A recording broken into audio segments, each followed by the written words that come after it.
Hello everyone and welcome back to the semifinals of the Opera Euro Rapid. We are in the second match between Magnus Carlsen and Maxime Vachier-Lagrave. The first match ended by Maxime losing. Magnus won 2 games, 1 game ended in a draw, and now Maxime needs to win the second match to force tiebreak. So this is the second game.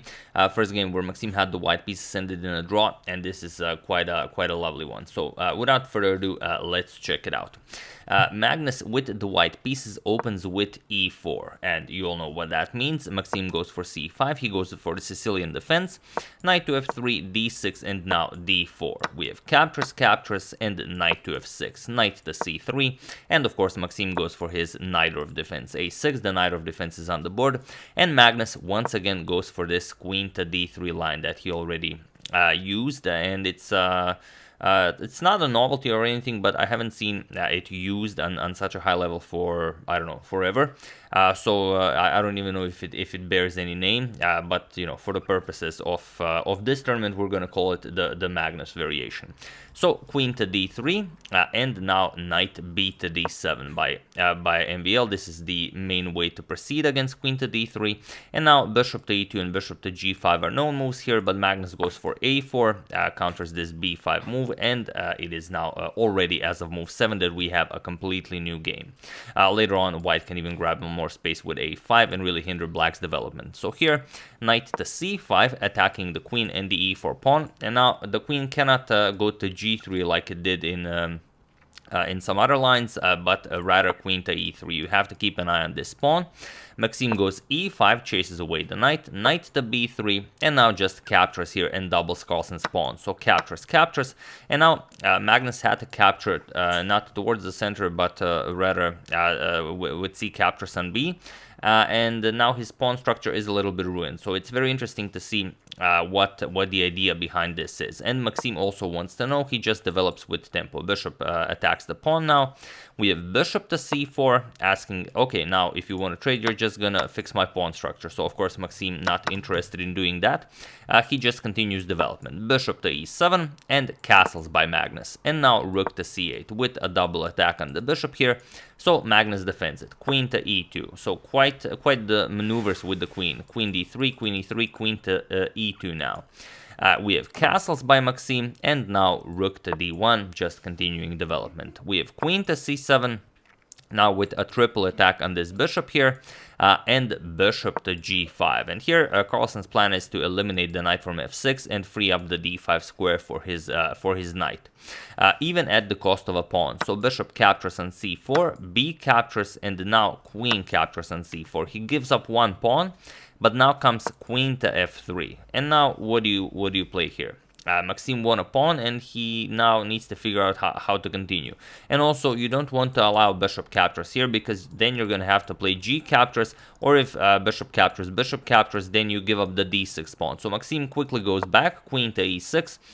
This is the best way to continue. Now everything is nicely defended, but still bishop captures, and knight to d5. So now Magnus is down a pawn, but he has a monster knight here on d5, and it's none of Maxime's pieces are going to be able to contest this knight from d5. So rook to c6, Maxime prepares to double up on the c file, and now rook to a3 by Magnus. And now rook to b8, with ideas of pushing this b pawn. He lost interest in doubling up on the c file. We have g3 by Magnus, making some breathing room for the king, and bishop to d8 now. So now the bishop nicely controls the knight, and maybe later on in the future you can play some like b5, bishop to b6, and so on. Maxime would not mind trading this bishop for this knight. So a5, Magnus stops that, grabs more space on the queen side here, and g6. Maxime also creates some breathing room for the king. King g2, and now king to g7. Both players improve the position of their kings. We have h4 and now h5. And now Magnus just pushes further with b4. So now Magnus is still down a pawn, but Maxime still without any sort of a viable plan. But he does control the c file for the moment, so rook to c4. So what do you play here? Magnus doesn't go something like rook to b3 or rook to b1, rather he goes to rook to c3. And something rather weird happened here. Maxime captured Carlsen's rook here, captures queen captures, and then played rook to c8. And Magnus looked a bit weirded out by this move, almost as if he didn't even consider it. Maybe he thought that he will now own the c file. But okay, rook to c8, and now queen back to d3. We have rook to c6, and now rook to d2. We have queen to c8. Now the queen and rook battery is operational on the c file. You can now go for some rook to c1 ideas maybe. And now knight to e3. So what can black do here? We have b6. Here Maxim tries to bust open this structure and maybe get his bishop to this very nice b6 square. So a captures, b captures, and now knight back to d5. But now Maxim just goes back, bishop back to d8. Again, nicely controlling all of the squares the knight can go to.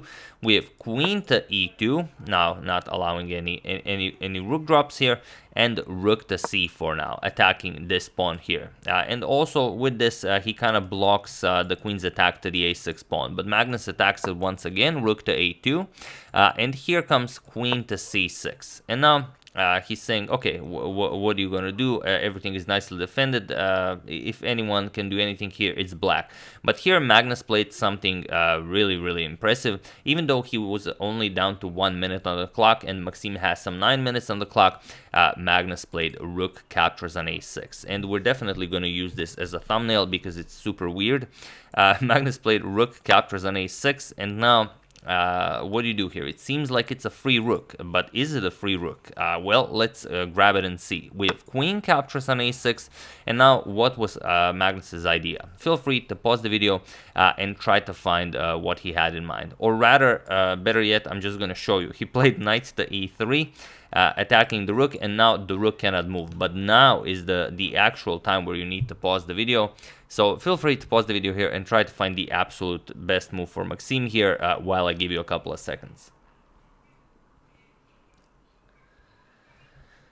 So for those of you who were able to do it, congratulations on spotting White's threat. White's threat, of course, is after the rook moves, he wants to play b5 and then attack the queen and the rook and win back his material. So obviously we're not interested in that. What we're interested in is the move bishop to a5. Bishop to a5 with the idea that now after this rook is captured, for example, queen captures, and knight captures, we simply pick up the pawn. Bishop captures on b4, and we enjoy this position, being up a pawn and still pushing for the win. However, Maxim did not go for this idea. Maxim did play rook back to c6 to defend his queen from the white queen, and now Magnus pushed b5. So queen to a4, you have to give the rook back, b captures, and now Maxim needs to decide whether to go for the e4 pawn or the c6 pawn. He decides to grab the e4 pawn with check, saying that this is not a problem. The bishop covers the c7 square. Magnus blocks this with check, and now queen to a4. So now Magnus has a passed c pawn, and it could be very dangerous. We have queen to d5 and bishop to d7, defending and blocking. We have knight to c4 with a double attack on the pawn here, and now queen to b3, not allowing white to capture because the queen hangs. And now Magnus already, as we said, was very low on time, decided to go for knight to e3. And this is the best way to play this. You have to trade and try and play this endgame. So knight to e3. And now, of course, you cannot trade. If you trade, then captures. The bishop has to move, and then you just play c7 and you win the bishop. And although black might be able to draw this as he is up 2 pawns, with perfect play, white should be able to win this. So after knight to e3, we have queen to a4. He declines the trade, and now queen to c4. Again, Magnus offers a trade, but now Maxim goes for it, as now he will waste some tempi for this white knight. So queen captures, knight captures. Now the knight will have to waste a few more moves to get back to that c7 square.